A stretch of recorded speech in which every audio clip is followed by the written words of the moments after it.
Welcome to the Salmon Runs YouTube. Enjoy the video. In this video, I will explain how to take off Kia Stinger wheel caps.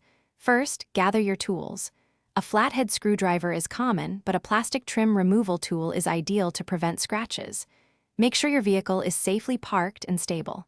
Now, look closely at the wheel cap. You'll find a small notch or slot, often near one of the spokes. This is where you'll begin the removal process.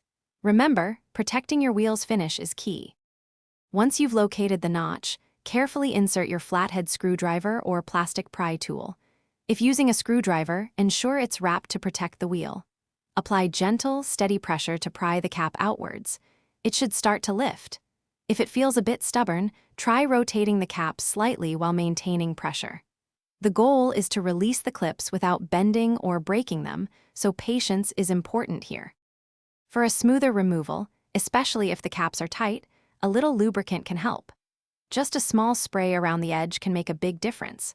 Always use a soft cloth or painter's tape if you're using a metal tool to prevent any accidental scratches to your beautiful wheels.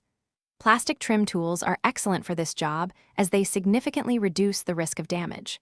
Remember to work slowly and evenly, avoiding any sudden, forceful movements.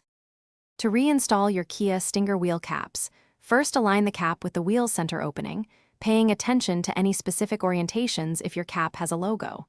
Then, press firmly around the edges of the cap.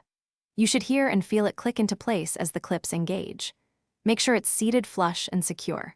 Before you go, check the description for a link to a fantastic book that can truly change how you think about money, along with other great deals. We hope this guide helps you easily manage your wheel caps.